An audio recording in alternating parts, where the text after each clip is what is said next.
Now, as a planet gets closer to the sun, it speeds up. And as it moves farther from the sun, it slows down. So this planet at its aphelion is moving its slowest.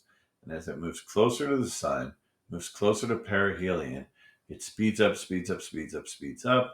It's moving its fastest when it's closest to the sun.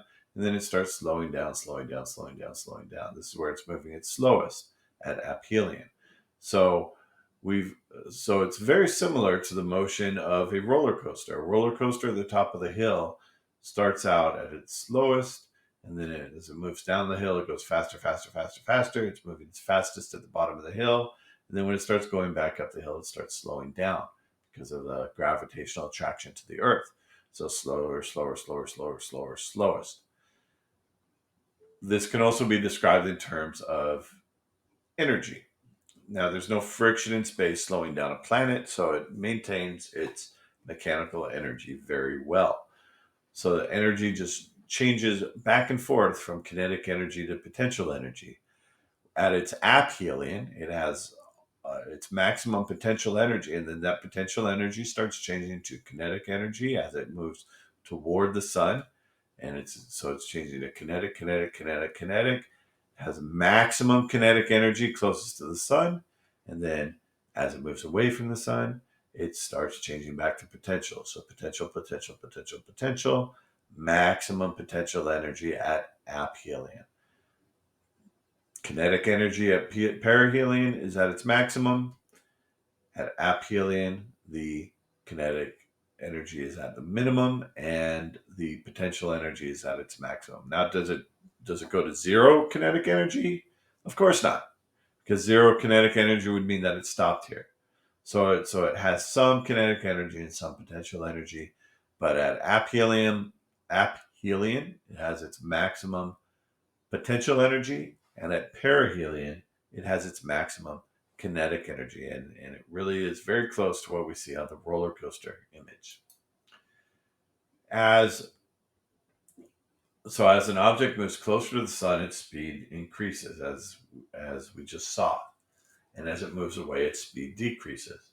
But we can look at that mathematically, and in fact, Johannes Kepler looked at that mathematically, and he said he found that if you draw an imaginary line from the sun to a planetary object, like the sun to a planet, or since this is a very elongated orbit that we're looking at, let's say it's a comet. In fact, this is a comet. This is the orbit of a comet. So if we draw a, a line from the sun to this comet, it's actually called Comet 21P Giacobini Zinner, but I'm just going to call it a comet. So if we draw an imaginary line from the sun to the comet, and then at a specified time, let's say a month later, we draw another line from the sun to the comet, then those two lines combined with the arc will make sort of a triangular shape. Okay, and there's an arc on one leg of the triangle, so we can't exactly call it a triangle, but it's that triangular shape that goes from the begin from from the sun to the comet at a specific point of time, and then we draw another line at a set point of time later. Uh, what I think I said a month, and then if we do that at different places in that comet's orbit, so this first line represents its position at a certain point in time. The second line represents its position 1 month later. Same thing here. The first line is a certain point in time. The second line is 1 month later. Now, notice that or you really can't tell from the drawing, but what Kepler calculated is that the area of those triangles is the same at any point in this comet's orbit. So when the comet is at perihelion, it's moving its fastest, so it covers a longer distance in 1 month than it does at aphelion.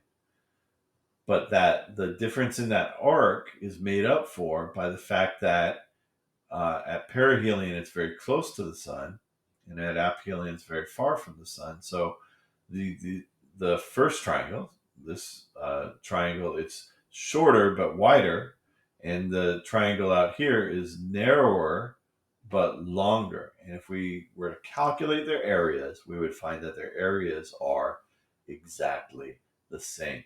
The second image shows Earth. Okay, this is the orbit of Earth, and the same thing is true for Earth. If you calculate the areas of those triangles over a set point in time or a set period of time, then the areas will be the same. This is Kepler's second law of motion, or second law of planetary motion. You should write it down in your notes. Kepler's second law says that an imaginary line from the sun to a planet sweeps out equal areas in equal time. So this law relates to the speed of a planet, or I'm sorry, it relates the speed of a planet to the distance from the sun. I think that when people learn that the orbit of a planet is an ellipse and not a circle, some people get confused and they think that that's what determines the seasons on the Earth, but that's not true. Okay, the seasons have to do with the tilt of the Earth and which hemisphere is pointed more toward the sun, which is pointed more away from the sun, not how close the Earth is to the sun. In fact, the Earth is at perihelion, it's closest to the sun, in January. So we know that January is winter in the northern hemisphere, summer in the southern hemisphere. So at perihelion, remember the Earth is moving its fastest. So the Earth is moving fastest in its orbit during winter in the northern hemisphere and summer in the southern hemisphere. This results in a neat little fact that winter in the northern hemisphere is actually 5 days shorter than summer. And in the southern hemisphere, it's the other way around. Summer is actually 5 days shorter than winter because when it's winter in the northern hemisphere, the Earth is moving faster past the sun. And when it's summer in the northern hemisphere, the Earth is moving at its slowest past the sun. Let's summarize. An ellipse is a model of a planet's orbit around the sun. It's not a circle, it's an ellipse where the sun is at one focus of that ellipse. The ellipse represents the shape of the orbit and the location of the sun. The sun is at one focus, and there's nothing at the other focus. It's just that the planet is sometimes closer to the sun, sometimes farther from the sun. This fact is Kepler's first law of planetary motion. Kepler's first law says that each planet orbits the sun in an ellipse with the sun at one focus. That's something you probably want to write in your notes and replay it if you need to replay it, or copy it from your book. There are 3 laws of planetary motion. We've learned the first 2 already.